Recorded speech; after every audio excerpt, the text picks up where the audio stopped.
Good afternoon and welcome to Business Eye on Dublin South FM.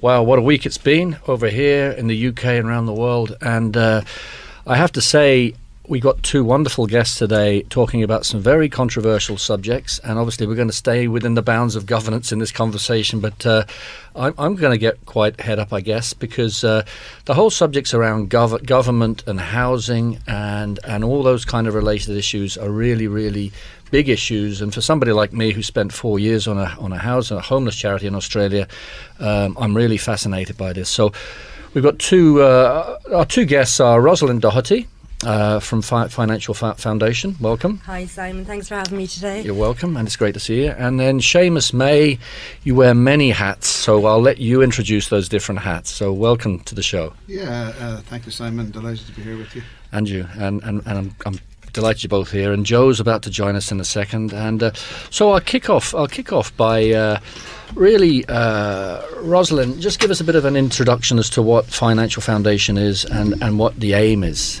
Okay, the Financial Foundation was set up 3 years ago, authorised, regulated by the Central Bank of Ireland. And basically the company was set up to try and deal with people who are in danger of losing their home and in danger of their home being repossessed by the bank. So I'm independent from the banks, and I act as a middle party between customers who are in serious arrears and in danger of losing their home and the banks. So I negotiate any arrangements to keep the people in their homes. Okay. Is that the same as the likes of BAPS? Is it BAPS or MAPS? Oh, MABS. Right, yeah. Well, it's better. No, I'm just, yeah. Well, yes. Well, people do. 90% of my customers would have previously gone to MABS before they come to me. I have a bit of a gripe, I suppose, with the state agency, whereby they're telling people that they're insolvent and that there's no arrangement there for them and forcing them down the insolvency route. Whereby when they come to me and I can see straight away there is the potential there to have an arrangement and keep them in their home.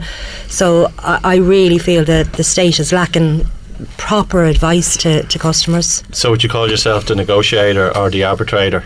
A bit of both, yeah. A bit of both. Absolutely, on it. And how many clients would you be dealing with at the moment? I have about probably 250 to 300, and I'd say another 300 to 400 inquiries that have come through.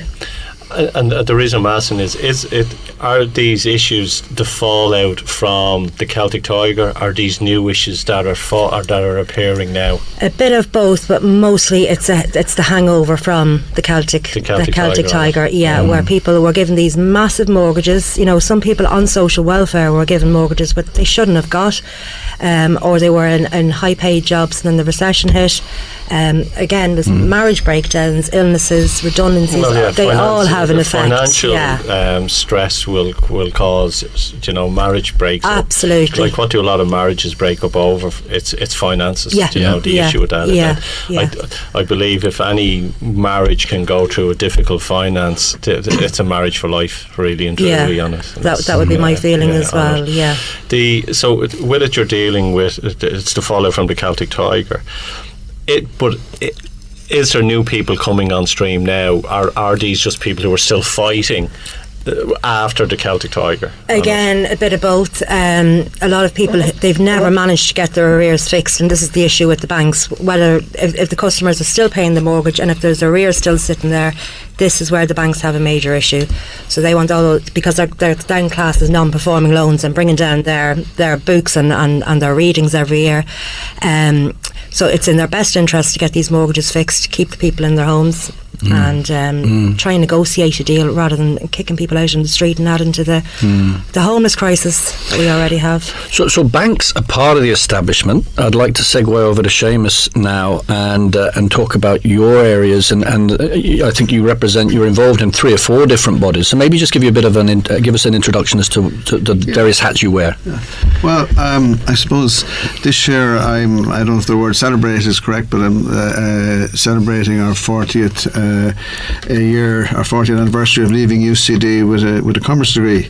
I was working for several years before that, part-time, running a business, really since my teens, and I started out life in the construction sector, construction materials, cement quarries, concrete, asphalt, all that sort of material, and I had a lot of issues with allegations that we were put out of business on many occasions, and I started into competition law proceedings back in 1996. Okay. So we're now almost 23 years since we issued proceedings, and really going nowhere. So in the meantime, in more recent years, I applied my experience and expertise that I've got in competition law and corporate behaviour and behaviour of associations, etc. And I've studied quite a few sectors. I've done a report on the beer sector, the beef sector, the bread sector, the banking sector, construction materials worldwide. So nowadays I do a lot of work in the area of white collar crime, corruption, competition law and enforcement, and there's a common platform there. There's a common problem, which is the need for political reform across the board. And in my own case, and with seeing all these people that are in front of the courts with banking issues, etc., there's a huge issue with access to justice in this country. So there's a lot of issues, and I tend to be sort of horizontally involved. I'm involved in a lot of different areas. Yeah. So where do you even start with that? I mean, so when you talk about political reform, what aspects, to what depth are we talking about? Are we talking across the board? Are we talking about the whole ecosystem? Can you break it down a little bit? Funny, I've just returned from a trip to the US where I attended an agricultural conference, and the theme of the conference was that corporate power has gone too far. I mean, corporate power has literally taken over the entire US agriculture sector, just as it has over here in Ireland, and it's been done. It's been done because corporations nowadays are allowed to capture and have captured governments, and this is an issue not just in Kildare Street in Ireland. It's over in Brussels, and unless and until we reel in corporate power, I mean, this is what's going on with the beef plan at the moment. There's massive demonstrations against corporate power. So when corporate power becomes too much, and when regulators are not doing their job, either by design or whatever reason, the effect is that the wrongdoers are being protected. But it's to do with lobbying, really. Money has power, and money solves all problems. And you would agree with that as well, that if someone can pay their mortgage, they'll easily pay it, and it solves the problem.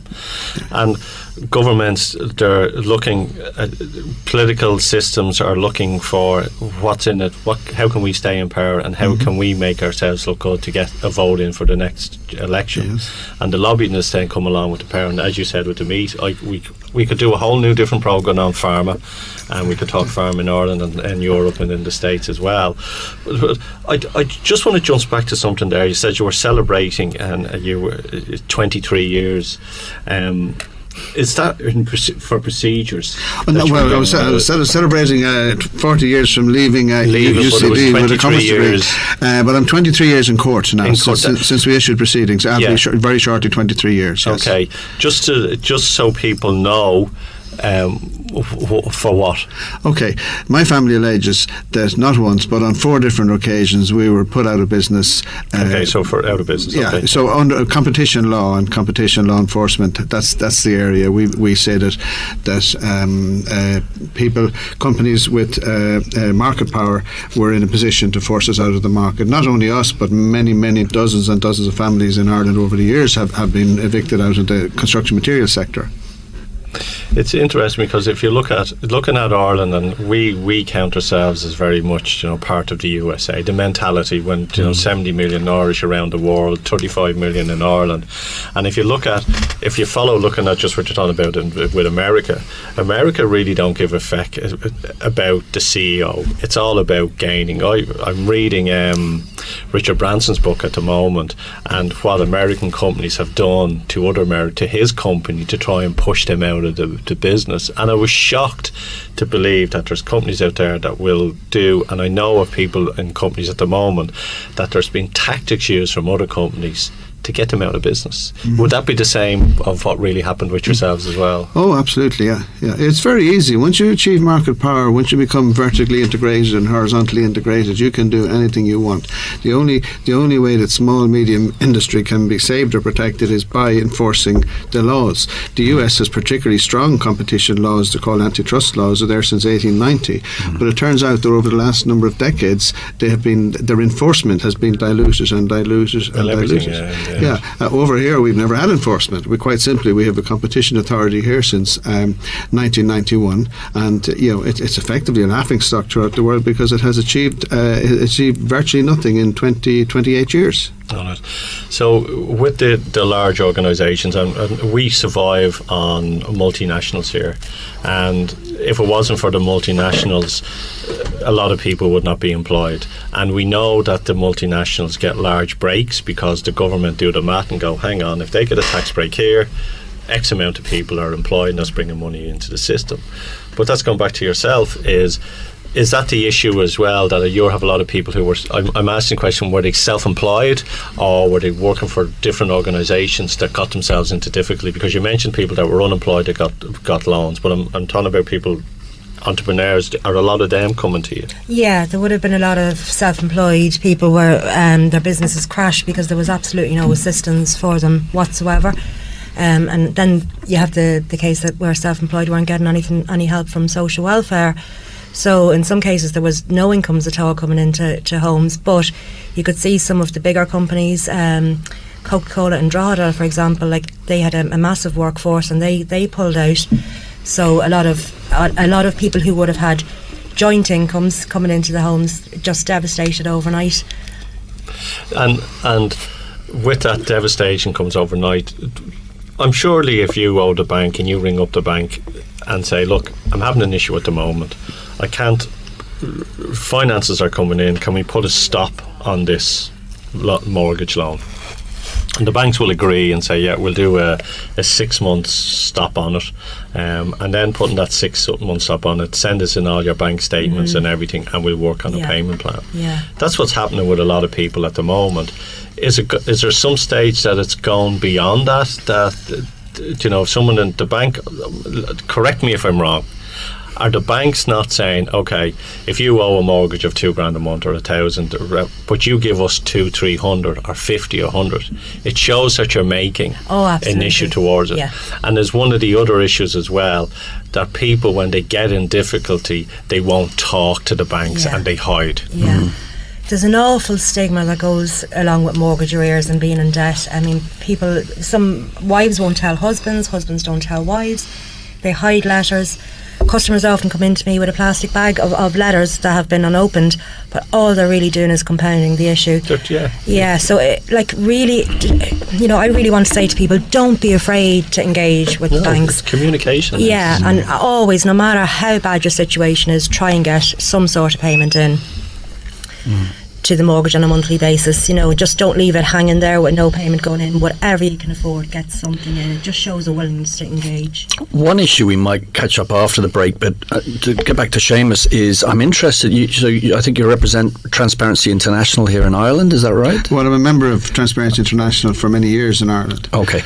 I'm interested, and we'll talk about it after break, about what you think about, is there the big business, politics, law and media, the big four arms, what's going on between those four, right? Maybe if we start it now and we'll continue this after the break. Well, of course that is the problem, isn't it? Yeah. Well, look, I'll tell you what, we'll have to start after the break because we're going to take it right now and we'll be right back, folks. Welcome back. So, Seamus, just before the break, we started this fascinating subject around, I mentioned the four limbs of the state: big business, politics, law, media, and there's also revenue as well, right?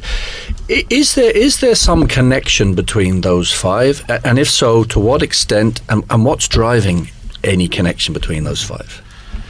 From your perspective? From my perspective and in my experience, the first four are certainly interconnected. Big business, as I said earlier, has far too much power. The corporate power has to be reined in.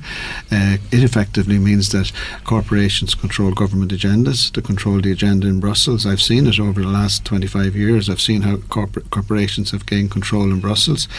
The media is very much captured, like in my view and in my experience. I can quite clearly say that RTE is more a puppet of state than it's carrying out its real responsibilities. I don't like to have to say that, but that's my experience. And the fourth one was the law, the legal system. Well, the legal system is a huge problem in this country because access to justice is impossible. We don't allow third-party funding in this country. We don't allow contingency fees in this country. We don't have class actions. For an ordinary person or an ordinary SME or a farmer to go to court against, be it a corporation, a county council, or be it a large corporation or government, it is impossible. So what's driving that legal environment? As an ex-lawyer for myself who qualified in England, here in Ireland and Australia, and I no longer practice, is there a fear in the profession about changing? What's driving that? Well, I believe from some of the Supreme Court judges, particularly our new Chief Justice, they all appreciate the problem. And they seem to be very genuine about that. And there was a recent case where a small company, tried to take on third-party funding, but the law says you can't. So the Supreme Court couldn't do anything and say no, you can't. But there has to be a move, and it'll need the judiciary to be involved to bring access to justice. At the moment, justice is just a barrier. It's the big guy knows he can use justice as a barrier to the small guy getting his rights or getting justice.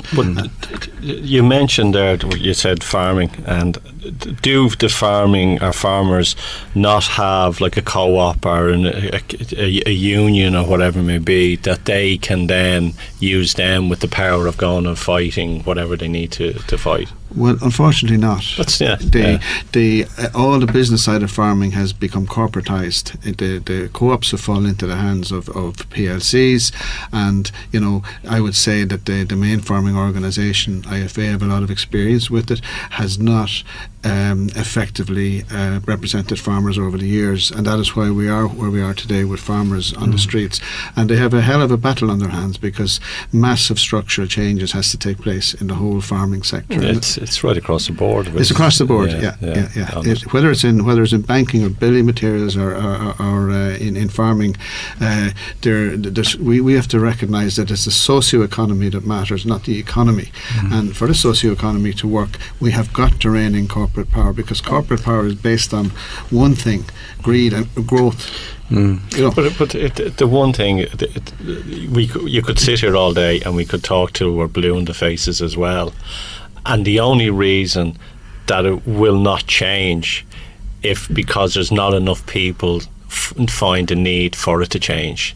Like, a lot of people will sit and listen and talk, but they won't do anything to change it.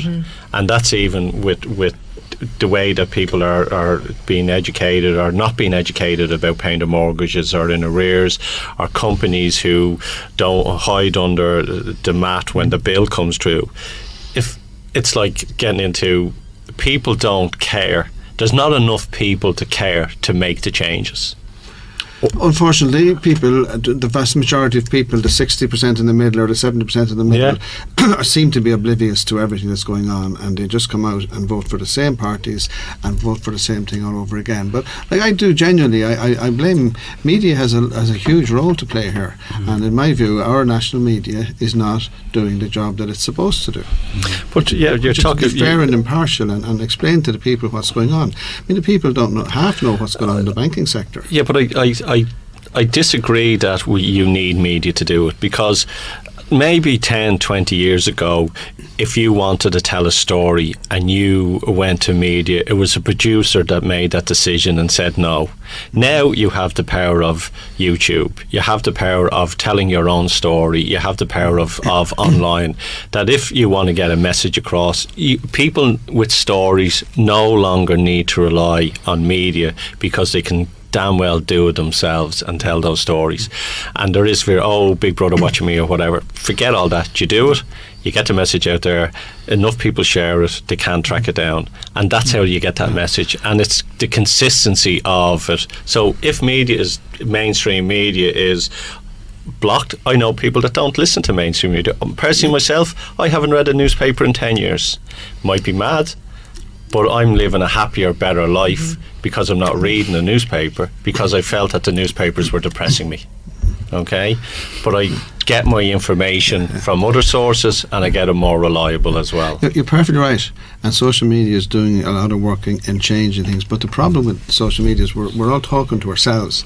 You know, the 60%, the 80% that we want out there, they wouldn't bother with all this stuff. Yeah. So you know, gradually people are becoming. It's we're talking to ourselves. Like I've one show there's one show that I have up on YouTube, and it's got 7,500 views. One show. That's 7,500 people on one show has heard my voice. Yeah. So if the message is strong enough and it's passionately driven, people will share it and drive it.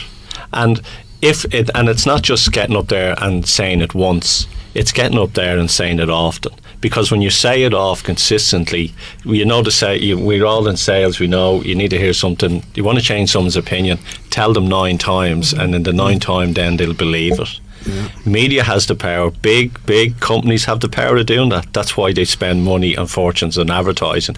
And because they spend money on advertising, there is why media, as you say, isn't doing it. Am I getting 100 grand from a guy for advertising one of the ads, or am I going to listen to Seamus? There is that point of view. But if you want to get that message out yourself, it's the consistently driving on it as well. There's a couple of things. Off my soapbox now. No. There's a couple of big issues I'd like to address, and the first one is around housing and the pricing of the market, and how, to me, as somebody who's just come back from Australia 3 years ago, how unsustainable it just seems. I mean, in Australia, you could buy a perfectly good prefabricated house for 40 grand, and so there's all the issues around planning and pricing and stuff. And then we'll talk to both of you about that. And the second issue then is around the SME sector. How supported is it really in Ireland? Because I don't see that much support. So the first thing is around housing and pricing and the government strategy. What's going on there from Roslynn, from your perspective? Well, you can see it all, the TV adverts now again, get your mortgage, you get cash back after X amount of years and everything. It looks like the entire cycle is starting again. I know it's a little bit more difficult now to get a mortgage, but it's still there. People are getting mortgages, but the houses are overpriced. The rents are even overpriced. The rents are ludicrous, absolutely. Like in Drogheda now, for a 3 to 4 bedroom house, you could be paying 1,800 to 2,000 a month. So I don't want to infuriate our listeners, but there's a programme on television, Escape to the Chateau. You can buy a 47 bedroom castle 1 hour from the periphery of Paris for €250,000. I think What's it's the going East on? Coast. I think it's Dublin and the East Coast. I think if you go to Wicklow or inlands, and everything seems like the country is balanced. It's tipping to one side. It's tipping into the RSC. Yeah. It is. So you can buy a house in Carlow, or you can buy an apartment in. I have a house.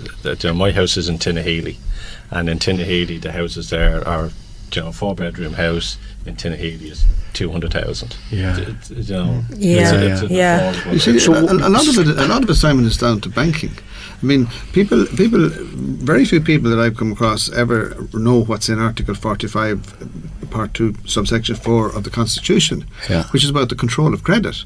And it says the control of credit must be done in the public interest. But what we had private banks controlling the issuance of credit. They created an absolute orgy of credit, and that drove demand and drove the prices up. So we ended up with all our housing stock valued, way more than what it should be valued at, and that's the real core of the problem. And the second thing is, we could have and should have set up a special purpose housing bank or a public bank, and we can still do it. We can do mortgages at less than 2%, probably 1.5%, if we set up our own special purpose housing bank. So why isn't this happening? Well, we have spent the last 4 years mainly through my association with Right to Homes, lobbying all the parties in the Dáil. And the bottom line is that Fine Gael and Fianna Fáil don't want solutions. They just want to keep what's there. It is awful simple.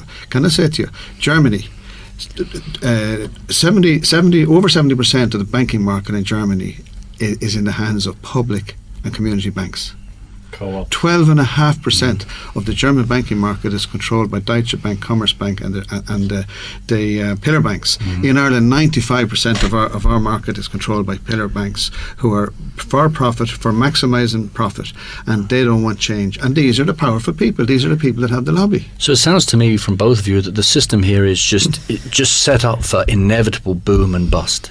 It's not going to change unless there's a fundamental change to the environment. No, I just think it's just going around in circles constantly. Nothing really actively has been done by the government to fix the solution. And then you see tens of thousands of empty houses and apartments around as well, and again adding to the list of homeless people in the country, which is over the 10,000 mark now.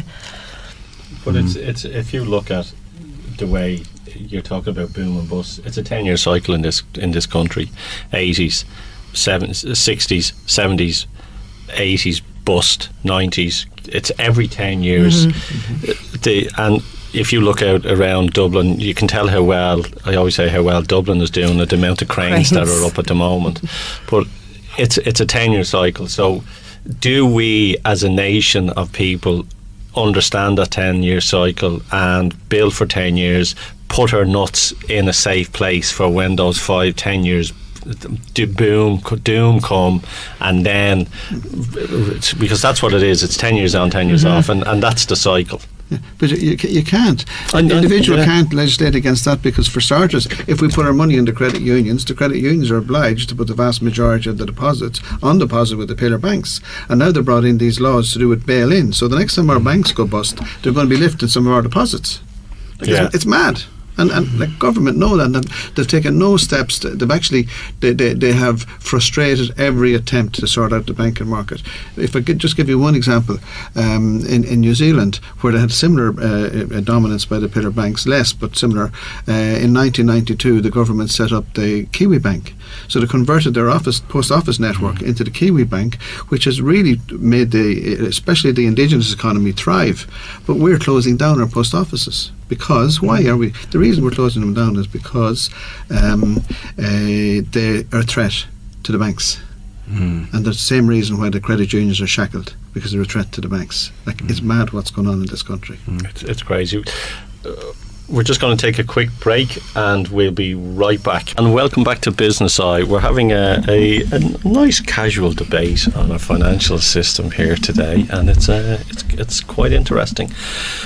I just want to jump back into mortgage arrears and the issue that a lot of people are having at the moment on it. What's the age group that this issue is causing? It's obviously an older generation than a younger generation. Yeah, well, the majority of the people I would deal with would be in their mid to late 40s, and a lot of people in their 60s, whereby they've retired now at this stage, but they still have mortgages of 200 and 300,000 hanging around their necks. Like some couples would have started new businesses at the age of 50, collapsed then during the recession. They're now 65, 66 and owing 300 grand to the banks. So you can see that the ages are going between the ages of 40 to 60, really, the people that I deal with on a daily basis. I don't have many young couples. Not yet. Not yet, but they may approach me in the future. But the question that I'm asking is, did people not see the wood from the trees? And I mean that genuinely, that you set up a business, which you mentioned, this is what they set up a business and they took that risk. And in life there is risks, and if they had taken a risk and it had gone bust under spend, I've lost money. I lost nearly 70,000 on a business, and the time that I put into it as well, would add up more on it. But I accept that, and I took it on the chin and went, right, I've screwed up here. Is it a lack of education, or is it people feel, okay, I've done this, I'm screwed now, and I'm owed something? No, people, they know their responsibilities, and they are fully aware that they took out these mortgages, to either fund family members for weddings and deposits for homes. That's another issue where people borrowed money. But I have not had one customer come to me and say, I don't want to pay this bank back. They all want to negotiate. They all want to stay in their homes. And really, I want to dispel the myth that no bank wants your house back. They don't. They would rather negotiate and keep you there in the homes. Yeah, because a bank is, and we said it in the beginning, is a bank is happy if you throw something towards it and sticking your head in the sand. Yeah. So what's the issue then? Again, the arrears. So, like, if you're €1,000 in arrears or 100 grand in arrears, you're treated exactly the same way. You get letters of demand, you get court dates, court proceedings issued against you, and then really the last step then is a repossession order, which in some cases it has happened. But if you're paying that money to them, is this still happening? It's still going around in circles unless the arrears have been But if you're addressed chipping and away fixed. at the arrears, they want you. The banks want you to get into a restructure whereby it's all combined as one total amount, and that's what you pay. So they don't want you paying on your mortgage and then a separate payment going into your arrears. They want it all fixed as one big picture and one payment going in. But sporadic payments aren't helping the situation. So if you pay one month and not the next month, that's causing.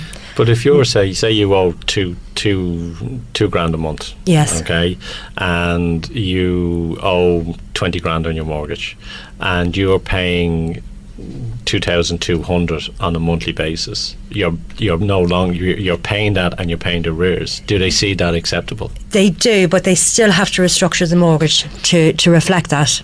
So it's not a matter of you just sending in the money each month without the mortgage having been restructured. The arrears need to be capitalised right back into the total amount and one payment on a monthly basis. So there's no point in chipping away at it. You have to get the account restructured in order for legal proceedings to stop against you. Wow. Okay, interesting. So and is that a criteria that if someone owes, you said it there, a grand or owes 100 grand, it's the same procedure? It's exactly the same procedure, yeah. So it's the brutality of the procedure. It is, it's harsh, yeah. But again, this is all, the mortgage arrears resolution process that the banks were issued with from the central bank, and this is what they're operating under. So get a financial statement in, show what the customer can afford each month and restructure to that amount. But everything has to be evidenced. And if, say, then the person comes in and writes a cheque to them and says pays off the arrears, it all goes away then? It doesn't go away. It will pay off the arrears, but the account, as I said, it all needs to be totally restructured again. The environment to me just seems, we've kind of discussed it before, as somebody who came back from Australia, I never got a welcome letter from the revenue saying, welcome to Ireland, you're going to have to pay taxes here, but this is what we can provide support with, this is what your rights are. It just seems to be there's a lack of softness in the system. It's big business, the establishment against the people. That's the perception I get. And with regard to the banking side, this is all ECB agenda led. It doesn't have to be this way. The banks are selling off loans by the billion, packages of loans, $1 billion and 2 and 3 and 4 billion. Nobody can buy those, only vulture funds. There's no need for it to be like that. Like we had a problem with financing agriculture in the 20s and we set up the ACC Bank. We had a problem with funding industry in the 30s. We set up ICC. We have a problem with housing, and we should have a housing bank, and we should be making loans available at less than 2%. And this nonsense of selling all these loans off to vulture funds, that's what it is. It's nonsense. So this is a deliberate agenda on the part of the ECB, which has been sold through the Department of Finance and the Central Bank and whoever happens to be the sitting Minister of Finance. What about, we started chatting about it before the break, the SME sector, right? So Joe and I run our own businesses, and so we see this from the small business perspective. And you've got all these multinationals here doing great things, and then I hear some of these tech companies have small business incubators, and I've been to some of these, and the banks have small business incubators, and then I talk to the local Leo office, and are they really supporting small businesses? Are the multinationals really supporting small businesses? Is the government, the enterprise office system really as simple and transparent as it can be for small businesses, or is this just a lot of lip service in the market? Well, I think it's misdirected. They may think and they may hope to be helping small business, but the bottom line, small business needs funding. You can get a mortgage in Germany at 1.1% over 30 years fixed for 10 years. You can get business loans at between 1 and 3% in Germany. You ring up the banks over here, look for a home improvement loan or these type of loans, and you're being asked to pay 12, 13, 14%. This is for money that's costing the banks nothing. So, like, this again is the nonsense. We're top down in Ireland. We have relied on FDI. FDI is very good and it gives great jobs. It's here because of tax reasons. We don't have to go into it, the exact argument about the corporate tax situation at the moment. But in Germany, it's different. They build from the bottom up. There's 3.7 million SMEs in Germany, and they account for 99.95% of companies in Germany. That's from the German Development Bank figures. And of that, 87% of a turnover of less than 1 million. Germany is a micro economy. And we need to go back and look at indigenous Ireland and start from the bottom. Huge potential. Great point. I mean, in Australia, they have micro enterprise loans for startup businesses. And moving back here, I started representing, a handful of startup businesses. They couldn't get any money to start their businesses. To go to, private equity companies or whatever, you need to be turning over 100 grand a year, So where do those small businesses go for funding in Ireland? Well, we would have a multiple of the small business we had if we had a proper funding set up. There's a huge problem. The banks are not giving credit, and where they are giving credit, it's way too expensive. How can we be paying 10, 12, 14% in Ireland and our counterparts in Germany paying less than 3%? How are we supposed to compete? And we're supposed to be in a single market? You keep driving back to Germany as an example. Is it because we always know that one country will do great in one thing, but they'll probably screw up in 3 or 4 other things, and there's probably a show in Germany saying in Ireland they're doing this about something, and why don't we do that as well? Is it the German model, or is it just a select? Should we be looking at Europe as a whole and trying to get the whole balance changed? Yeah, well, very interesting, because we are in the single market. Now, France has very low interest rates as well, and we are the dearest interest rates in Europe by a long way. But why I'm talking about Germany in the sense of the economy and the socio-economy. The 70% of the German market that the public and community banks have, that doesn't do speculation. That doesn't lend for speculation. It won't lend you for a second house that you want to rent out. Can I ask a really dumb question? Why are we the most expensive interest rates in Europe? Why?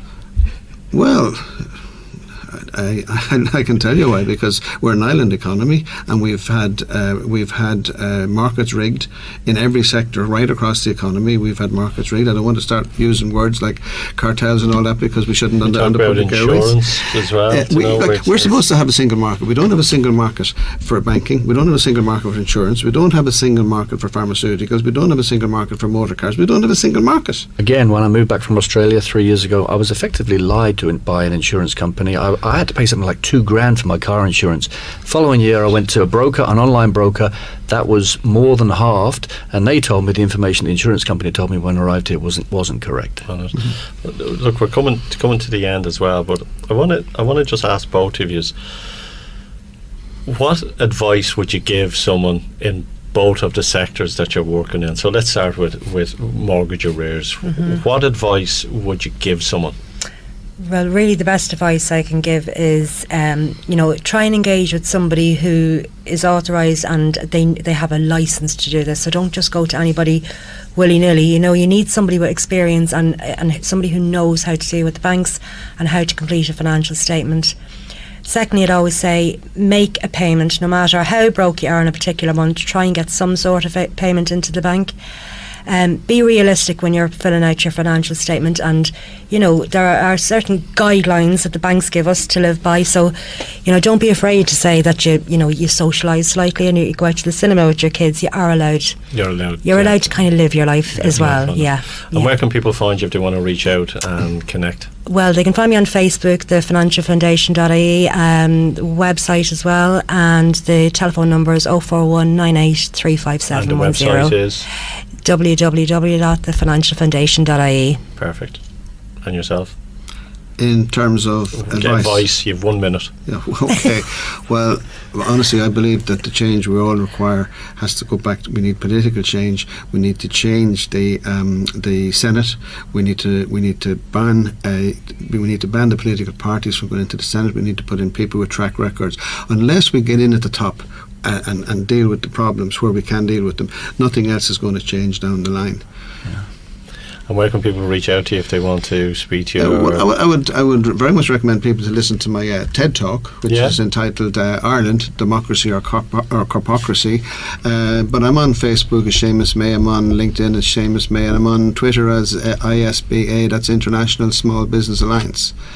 I'm joint chair of the Public Banking Forum, so if you Google anything about public banking, you'll probably find my name there as well.